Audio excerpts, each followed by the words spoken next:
Hello there, everyone. I'm back and I'm ready, finally, to read the next few chapters of the book, Peter and the Starcatchers by Dave Barry and Ridley Pearson. I almost said J.M. Barrie, which is who wrote Peter Pan, so not quite, almost. All right.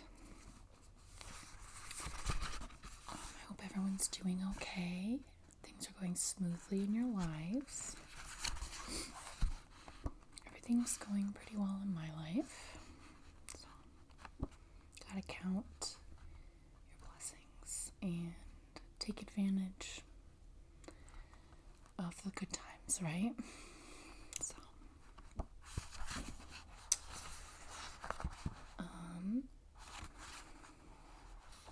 I believe we are on chapter 9, and let me just give you a recap in case you're just coming here with us. So Peter was living in an orphanage and with some other children who are obviously the Lost Boys. And they were put on a ship and they were sailing to a place called Rundoon, where a very cruel king called King Zarboff III was going to be their master. And there were rumors that he feeds his servants to a giant snake when he is cross with them. So they're sailing on this ship, and there's something weird on the ship. A chest that when you touch it, it makes you float, and it gives you really happy feelings. And I believe in the last chapter, Black Stash is going after the Wasp, which is a ship that is rumored to be carrying a grand treasure. And he has just sent 2 pirates into a boat, tied into a sinking boat, and hoping that it would be a ruse, and also because they were heavy and he wanted to make his ship go faster. So he was sending a message to all the other pirates, you gotta do your exercises, don't eat too much, don't drink too much grog. Pretty sure it's grog. And stay fit, or you're gonna get sent out in a boat to drown. Which is, I think, a very negative message, I'm gonna say. And in the very last chapter here, they realize that they see a ship, the 2 that were sent out on the little boat by Black Stash, and they realize that it's not the Wasp, it's a different ship, which ends up being the Neverland, which is the ship that Peter and Molly and all our friends are on. So and a person is waving at them from the ship, and it ends up being Peter. So here we go. So excited. So chapter 9 is called The Rescue. Peter leaned over the port rail to watch as the 2 fat, wet men clinging to knotted ropes were hauled slowly aboard the Neverland. The seas swelled and shifted, the fat men crying out as they swung like pendulums. Peter had seen the drowning men first. He'd pointed them out to a sailor who'd run to tell Slink. Peter had kept waving as the Neverland drew closer to let the men know they'd been rescued. And now, as they were hauled aboard, Peter was as curious as everyone else to learn who they were and how they got into their predicament. He joined the crowd, forming a circle around the men as they sat on the deck, dripping, panting, looking apprehensively up at their rescuers. Peter noticed Molly on the other side of the circle. Their eyes met for a moment. Then Peter looked away. Why do I always look away? Move aside, said Slank, shoving his way through the crowd. He stood over the two men and said, Do you speak English?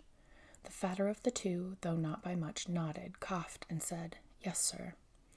What's your names? Said Slank. What ship are you from? And how did you end up in the sea? My name is Harbuckle, sir, said the fatter one. This here's Preston. We thank you, sir, for saving our lives. We was surely...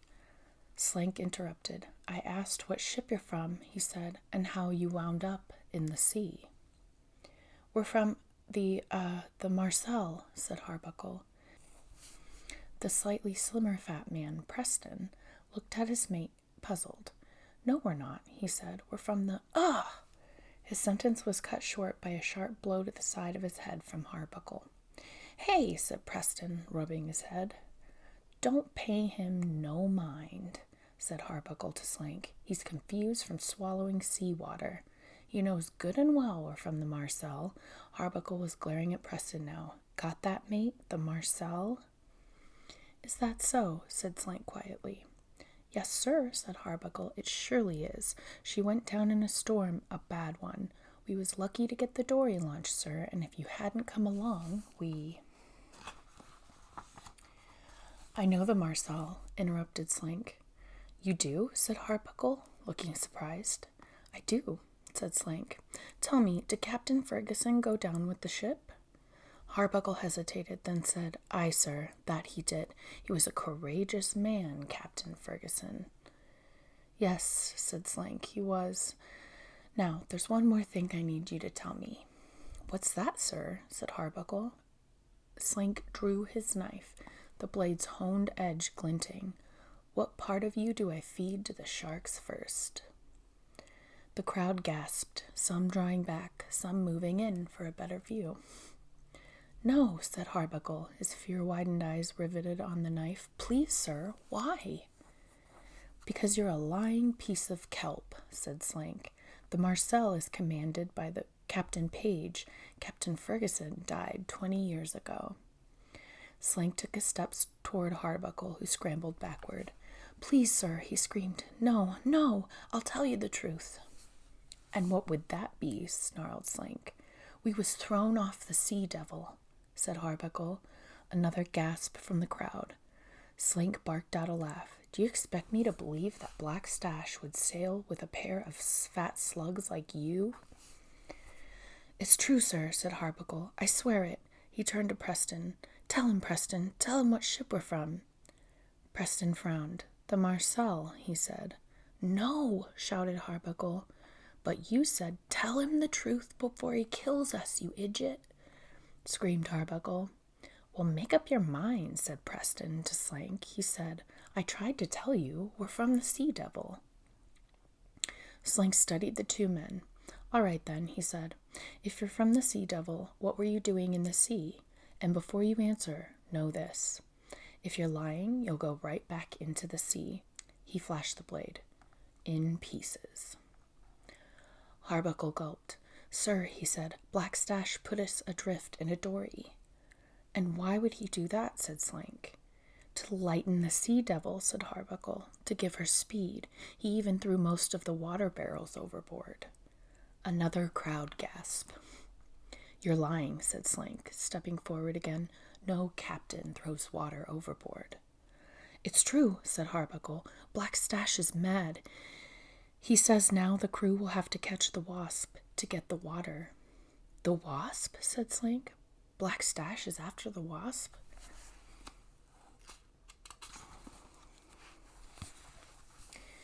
Peter noticed that, across the circle, Molly had moved forward a step. Her father is aboard the Wasp. Yes, said Harbuckle. He says there's a treasure on the Wasp. And what would that be? Said Slank. He didn't specify, said Harbuckle. He just said it was a great treasure. The greatest treasure ever taken to sea, he says. Peter saw Molly frown. The greatest treasure ever taken to sea, repeated Slank softly. That's what he says, said Harbuckle. Any clue to the nature of this treasure? Slank asked. "A trunk," Harbottle said. "It's in a trunk. Blackstash has a prisoner, an officer of the Royal Guard. He's the one who told Blackstash about the trunk. Says a fine trunk was brought aboard just before the Wasp set sail, escorted by a dozen armed men." "What's in the trunk?" said Slink. Molly was staring hard at the pirate now. "I don't know," said Harbottle. The guardsman prisoner didn't know either. "Just that it's to go from the Queen of England to the King of Rundoon by the fastest ship afloat under the heaviest guard.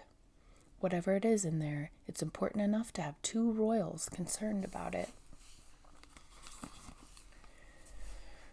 Slink stared out to sea for a long moment, then looked back down at Preston and Harbottle, who watched him fearfully, awaiting their fate. Another long moment passed. Finally, Slink spoke. "You're pirate scum," he said. "Yes, sir," said Harbottle, "but we—" "Shut up," said Slink. "You're pirate scum, and what I should do is throw you both over the side right now." Harbottle whimpered. Preston wet his pants, but nobody could tell, as his clothes were already soaked. "But I'm going to let you live," said Slink. "Thank you, sir," said Harbottle. 1,000. "Shut up," said Slink. "I'm going to let you live for now, because you might be useful. For now." Little Richard. The giant loomed behind Slink, his whip coiled on his fat leather belt. "Take this pirate scum below. The rest of you men get back to work." The crowd dispersed, the sailors murmuring about the drama they'd just watched. Peter edged his way toward Molly, who was still staring at the spot where Harbottle had lain. "Molly," he said. She looked up at him, her face blank, her green eyes devoid of their usual sparkle. "What?" she said. I know your father is on the Wasp," he said. "Yes." "Well, I hope he'll be all right." "Thank you." Molly turned to go. Peter could see she didn't want to talk, but he burned with curiosity. "Molly," he said. She turned back. "I want to thank you for last night," Peter said, "for helping me." "You're welcome." She started to turn again, but Peter put his hand on her arm. "Wait," he said. What were you doing in that room? What are they keeping in there? And did you see the rat in the air? Did you see it?" Molly was staring at him now. "Peter," she said, "listen to me. This is very important. You mustn't—" "Molly!" The 2 youngsters were suddenly separated by the massive form of Mrs. Bumbrake, her front side toward Molly, leaving Peter face to face with her formidable backside. "I've told you 1,000 times you are not to be on this deck without me, and you are to stay away from the riffraff." "But—" "No back talk, young lady. You come with me." With Molly in tow, Mrs. Bumbrake barged away, leaving a cloud of lavender. Peter watched them go. "I mustn't what?" He drifted forward toward a knot of sailors who were pretending to work while they gossiped. There was much to gossip about. There were the 2 rescued pirates, of course, but also something else. Something that had happened last night, news of which was circulating around the ship. "Guarding the door," one of the sailors was saying. "He says 1 minute he was wide awake, next minute he wakes up on the floor like there was a spell cast on him, he says." Peter moved closer. "Magic spell?" scoffed another sailor. "Not hardly. Too much rum, that's your magic spell." "No," said the storyteller. "Not John. He don't drink. Not a drop. That's why Slink gave him the guard duty. No, he says something put him out, and when he woke up, there was people in the room, voices. So John goes running in there, and somebody runs right into him." "Who?" "He didn't see. It happened sudden, he says. But whoever it was, he trips John, and John goes down, head first, into that trunk." "What's in that trunk, anyway?" "Dunno," said the storyteller. "But whatever it is, Slink guards it like gold." So anyway, John's trying to get up, and his head feels bust open, and he looks up, and then he sees it. The storyteller paused dramatically. What? Asked one of the listeners. He sees what? A rat, said the storyteller. A flying rat. You mean it was jumping? 'Cause I've seen 'em jump as far as... No, said the storyteller. John says it was flying. That's the bump on his head talking, said one. I don't know. It ain't like John to imagine things. Well, I don't believe it. I've sailed with rats for 30 years, and they don't fly. I think it's true, said a new voice from a big man with a big wart on his nose. The sailor Peter had seen acting strange around the mysterious cargo on the first day. He looked around at the group. I believe John, he said. Why's that, Alf? Because that rat was in the room with that trunk. I touched that trunk the day we set sail. There's something strange about it. Strange is one thing, Alf. Flying rats is another. But I'm telling you, I felt it, said Alf. I felt something. I don't know. Magic? I felt like... Alf looked around, hesitant. Like what, Alf?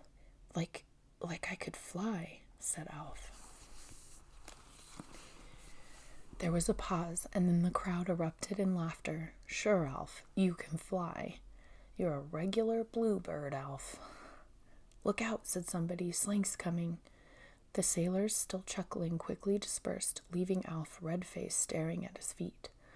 Peter hesitated, then approached the big man and tugged at his sleeve. Alf looked down at him. What is it, boy? He said. I believe it too, said Peter, about the rat. Alf frowned. Why? He said. Peter hesitated, then said, Because I saw it. Alf bent over, his face now close to Peter's. You saw it, boy? You was down there? Peter nodded. Did you see anything else? Said Alf. Did you happen to see what's in the trunk? No, sir, said Peter. Alf studied him, then spoke softly. But you want to, he said. You want to know what's in there. Peter nodded again. Me too, boy, said Alf. Me too.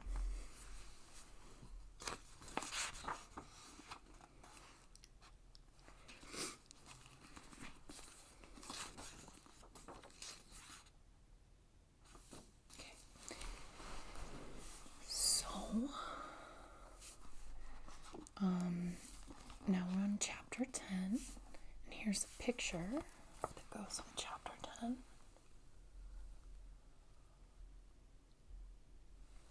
And that's Black Stash.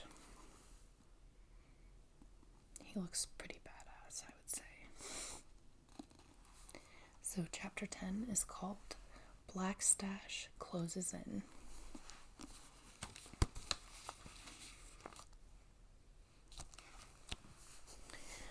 Black Stash heard the sharp whistle pierce the night air, sounding like a gull's hungry cry, and lifted his head to see his lookout wave from the crow's nest.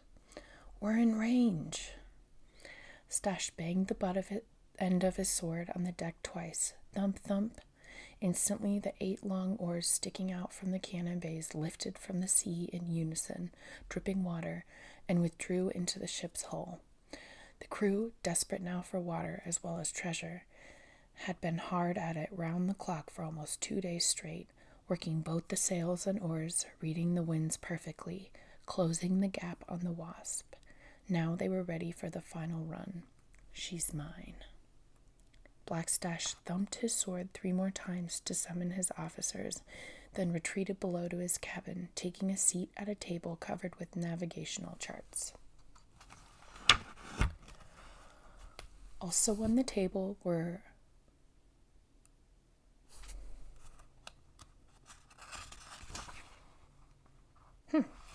there's a typo.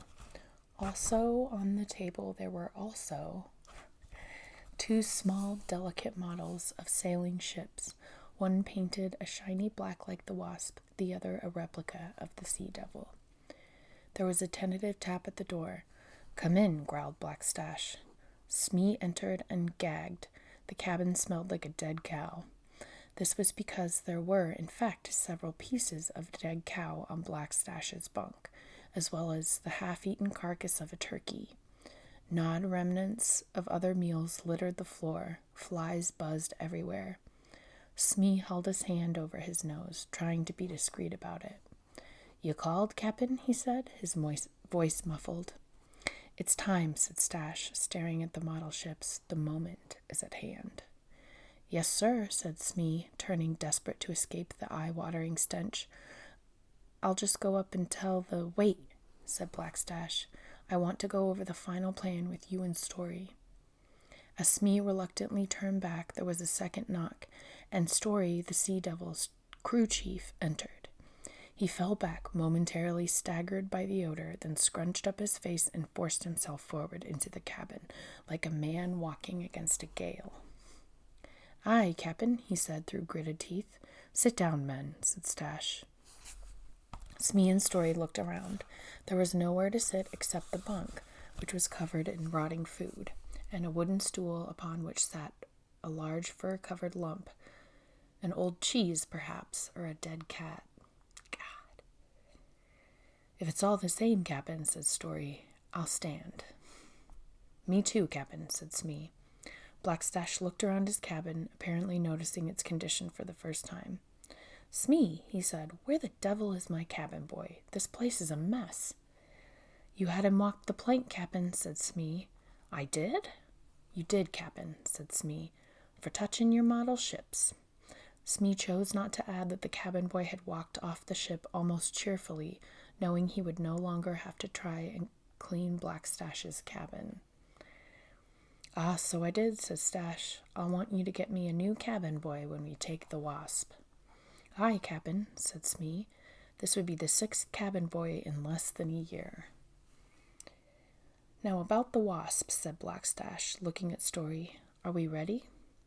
"We are, Cap'n," said Story. He pointed toward the ship models, careful not to touch them. "We've been gaining steady with the rowing. Now we're sitting just right for a downwind turn. Your plan was right on the money, Cap'n. I don't care how fast the Wasp is. With this wind and this heading, when we raise the ladies, we'll close in on her in no time." "And the ladies are ready?" said Blackstash. "Aye, Cap'n." "All right, then," said Blackstash, pausing dramatically, savoring the moment. "Raise the ladies." "Aye, aye, sir," shouted Story and Smee, lunging for the doorway and fresh air. After they left, Blackstash turned his eyes to the model ships. He put his hand gently, almost lovingly, on the model of the Sea Devil. Slowly he moved it forward until it touched the Wasp. He kept pushing until the Wasp reached the edge of the table. Then, smiling, he gave it a vicious shove, and the Wasp model fell, its delicate hull smashing into pieces on the floor. Blackstash laughed, his breath further befouling the rancid cabin air. Then he stood, and, stepping on the remnants of the Wasp, stalked out of the cabin. Time for the kill. Okay, everyone, we are on chapter 11. Chapter 11 is called The Messengers.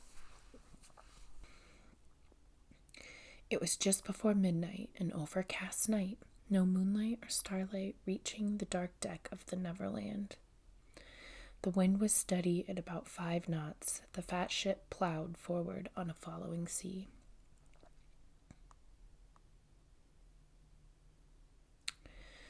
Molly, wearing a blanket like a cloak over her nightgown, emerged from the ladderway and looked quickly around.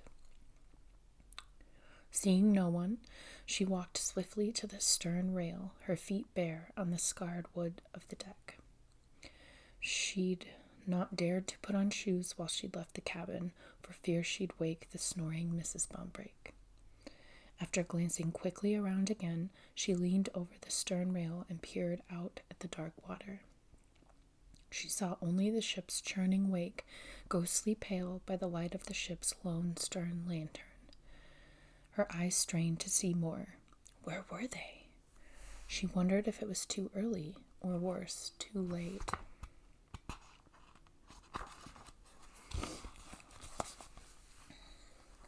Telling time on the ship was a problem, especially when overcast skies kept Molly from seeing the stars.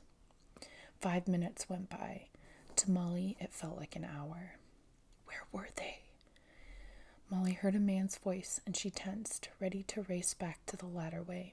But then she heard another voice and realized it was two sailors, well forward, passing another long night watch with the endless gossip of a ship at sea.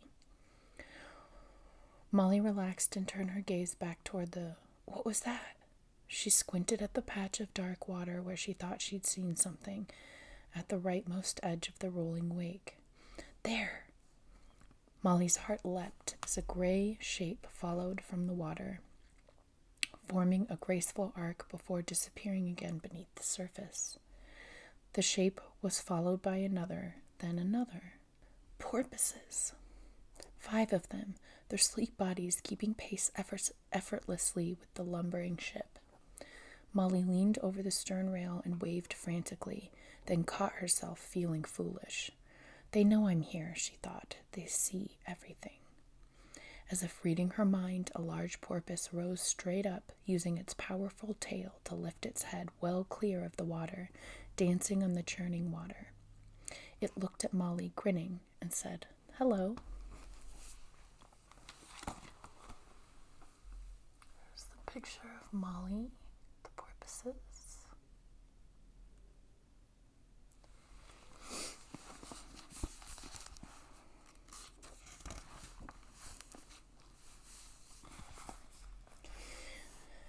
Not in English, of course. It spoke in clicks and squeaks.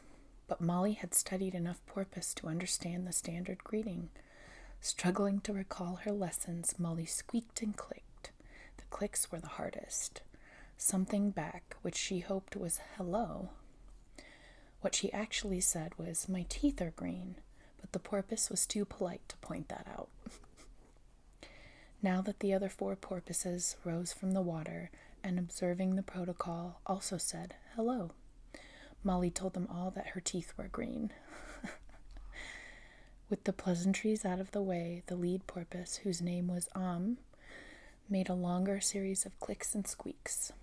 Molly knew just enough porpoise to understand that was asking her if she was all right.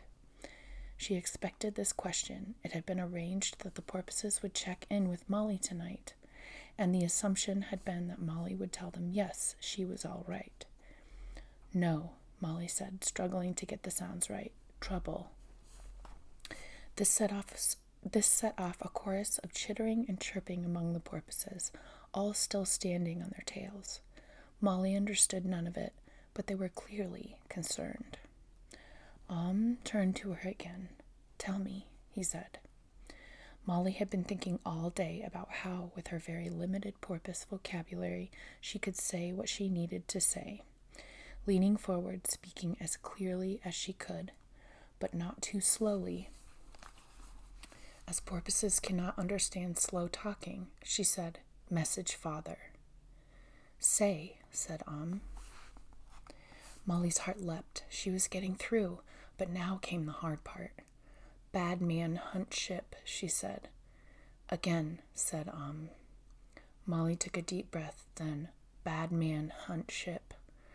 More chittering among the porpoises. Then said, "What ship? Molly ship?" They had understood. "No," said Molly, "father ship." Paused, then repeated, "Father ship." "Yes," said Molly, thrilled they were communicating. Urgent chittering, then spoke again. "We go. Goodbye." "No," shouted Molly, so upset that she had said it in English, but understood, and looked at her expectantly.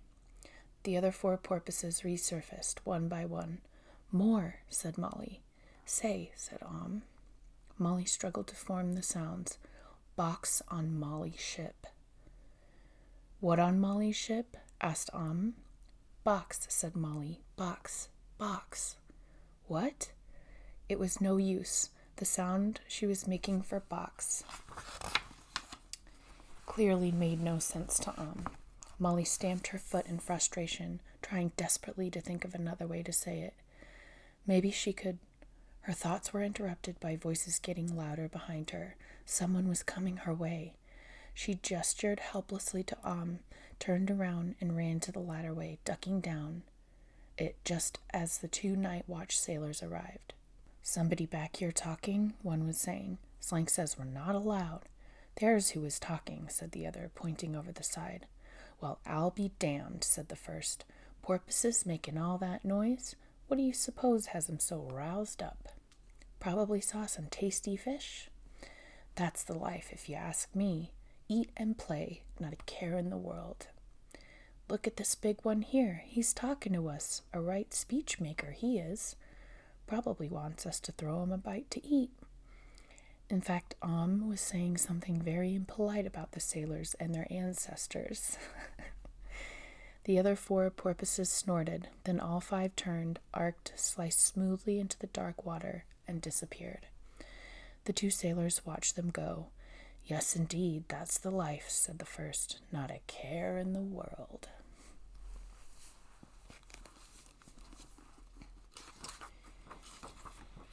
So,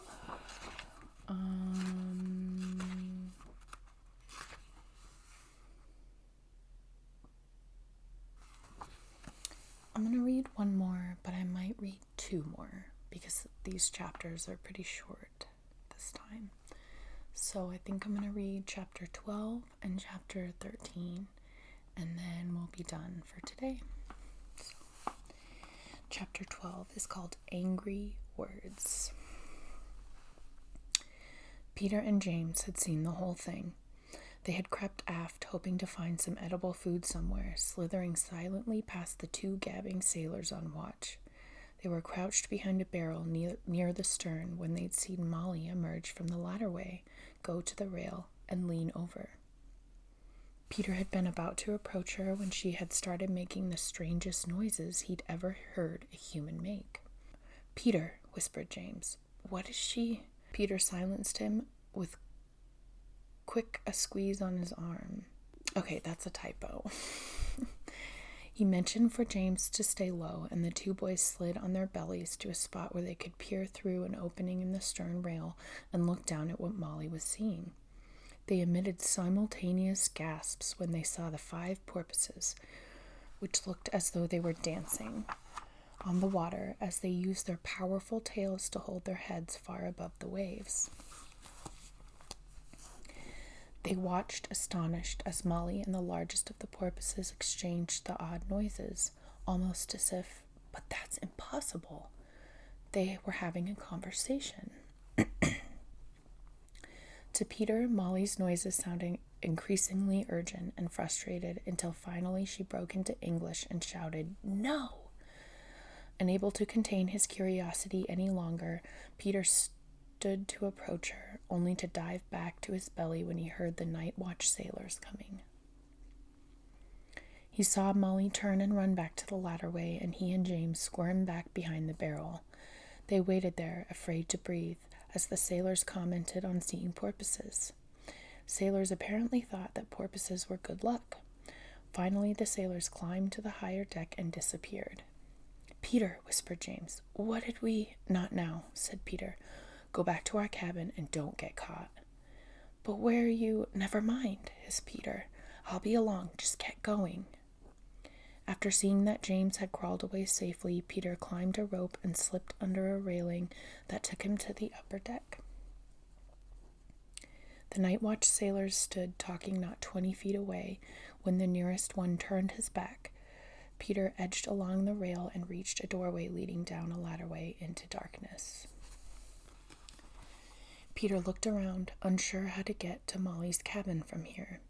He waited, and finally the 2 sailors agreed it was time for tea. They moved on. Peter slipped down the steep ladderway into a darkened hallway.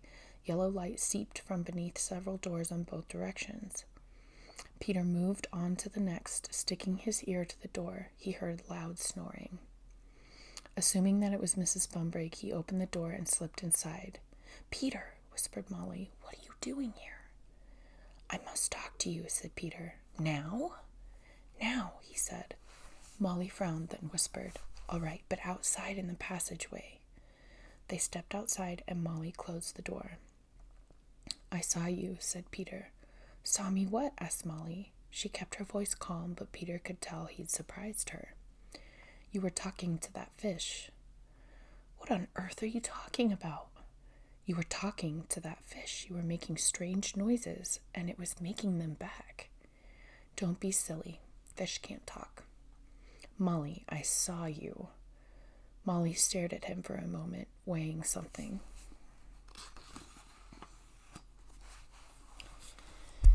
Then she sighed and said, All right, listen.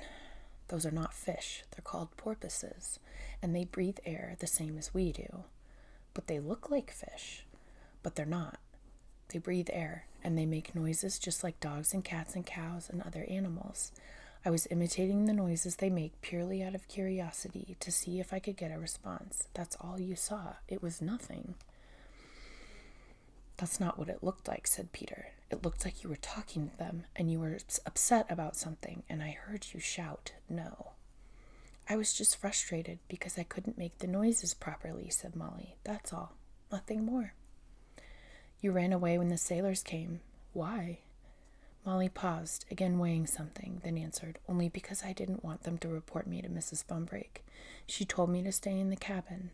Really, Peter, you're imagining things. She's lying. I am, said Peter. And am I supposed to have imagined the flying rat? And I imagine that you were there in the aft hold? What's going on, Molly? Tell me what's going on. Nothing, Peter, said Molly. There's nothing going on. Why is she lying? Fine, said Peter. If you won't tell me, I'll find out for myself. No, she said with sudden intensity, grabbing his arm with a startlingly powerful grip. Peter, you must not go down into that room tonight. You must not. Peter yanked his arm away. Who's going to stop me? He said. Molly's eyes bore into his. She spoke slowly. I will, Peter. How? He snapped. I'll tell Slink, Molly threatened. You wouldn't, he said. I will if I have to, she said. All right then, said Peter, his cheeks burning, his voice quivering with anger. I see now that not all the rats on this ship are four-legged. Zang. Please, Peter, said Molly, reaching for his arm again. You don't understand. Goodbye, rat, said Peter, brushing her away. Peter, please. He faced her. You know, he said, I thought I was obviously wrong. Peter darted up the ladderway to the relative safety of the darkened deck. He crouched for a moment, breathing deeply, seething with feelings of rage and betrayal. Thinks she can lie to me, does she? Thinks she can tell me what to do? Well, I'll show her. I can do this myself, me and Alf. We don't need her help. Who does she think she is?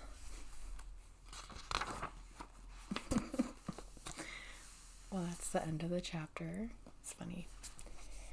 And I think I'm going to read this one.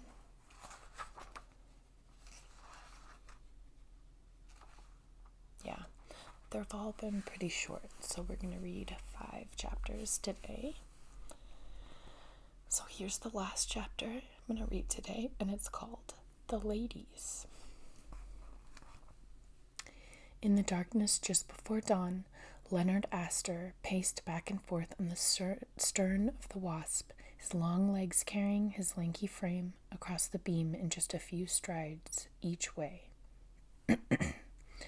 Again and again he looked into the water. Again and again he saw nothing. Where are you? Finally, impatience overcame him. After checking around for observers, he leaned over the rail and made a series of inhuman noises. Almost instantly, he saw the glistening silverback of a porpoise break the ship's wake. It rose on its tail, quickly joined by the other 4, facing in different directions, as if keeping watch. Hello, said Hello, said Astor, anxious to hear news but observing porpoise protocol. Talk Molly, said What say Molly, said Astor, leaning forward eagerly. Molly say 3 things, said What things? Molly teeth green. Molly teeth green? Yes. Astor contemplated that for a moment and decided the problem was likely Molly's limited command of porpoise. What more Molly say? He said. Bad man hunt father's ship, said Astor felt a chill. Again, he said, and the response was the same. Bad man hunt father's ship. Bad man. Astor figured he knew who that would be. He thought for a moment, then squeaked a question to the porpoise. See bad man ship? The answer was immediate. Yes. Where? Chittering among the dolphins, then near. Damn, thought Astor furiously. He needed to see the captain. He started to go, then remembered that had said there were 3 messages. What more Molly say? Hesitated, as if struggling with something, then finally said, on Molly's ship.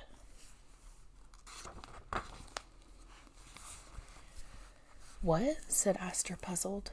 On Molly's ship, repeated What on Molly's ship? Asked Astor. Not know. Molly talk sound. Made a noise that sounded like an attempt at a human voice, but porpoises are ill-suited for this task, and Astor couldn't make it out.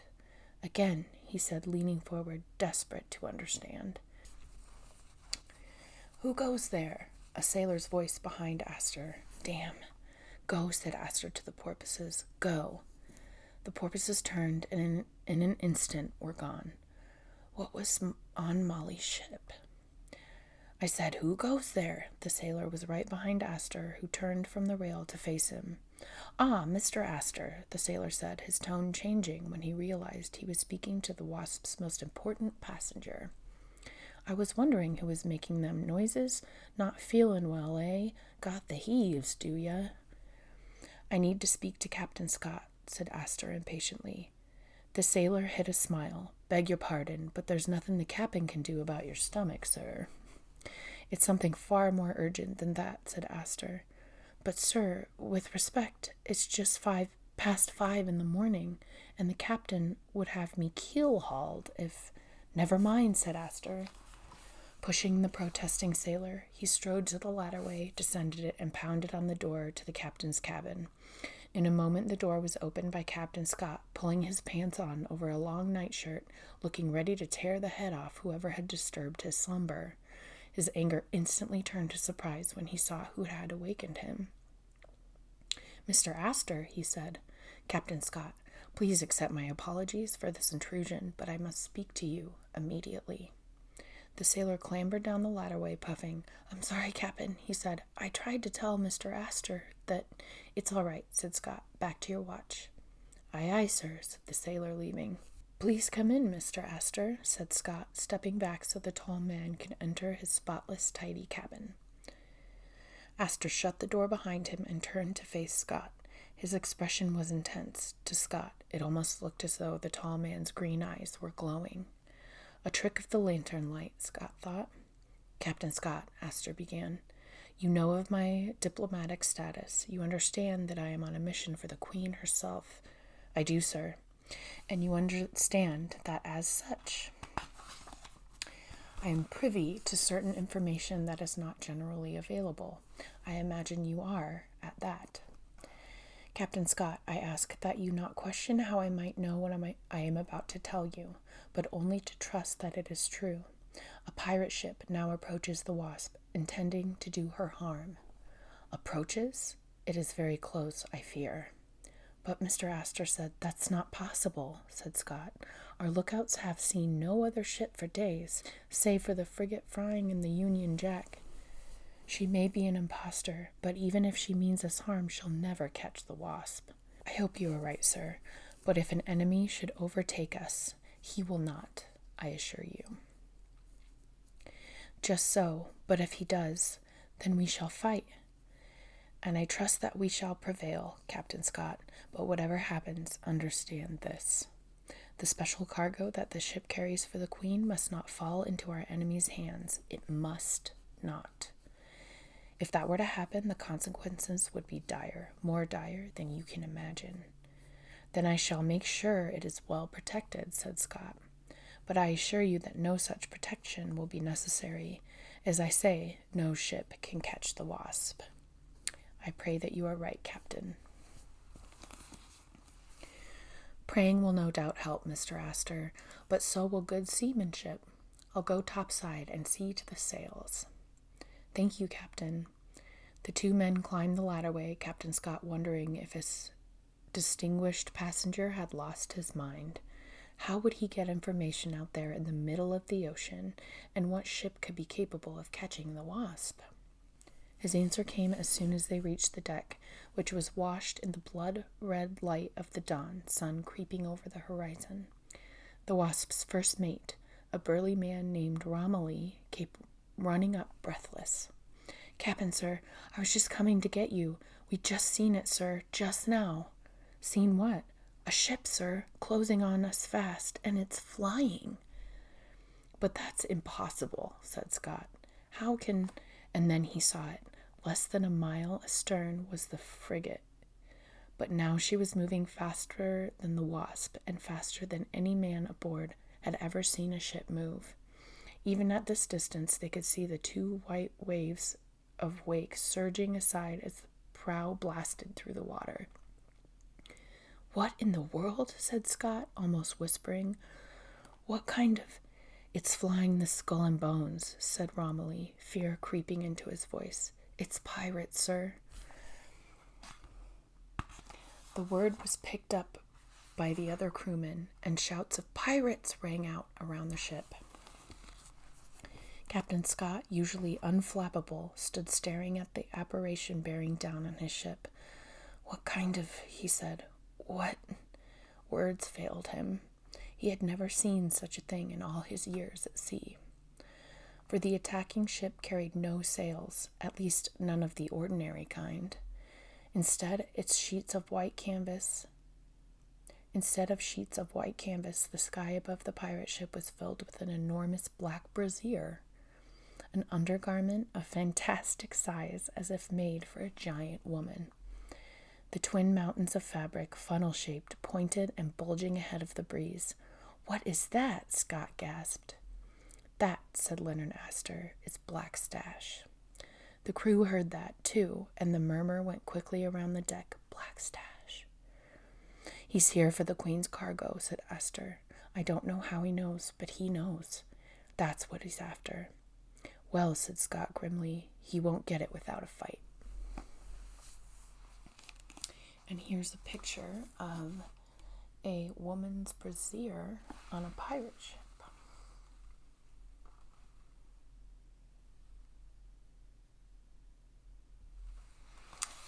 So that's pretty exciting. So I think that's the last chapter that we're going to read today. It's now getting really exciting and like magical.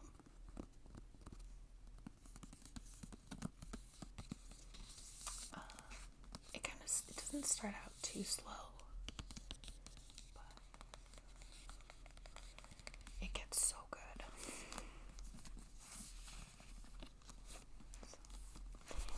I hope everyone enjoyed reading the next few chapters of Peter and the Starcatchers. And I hope you have a great night or day, and I can't wait to see you in the next video.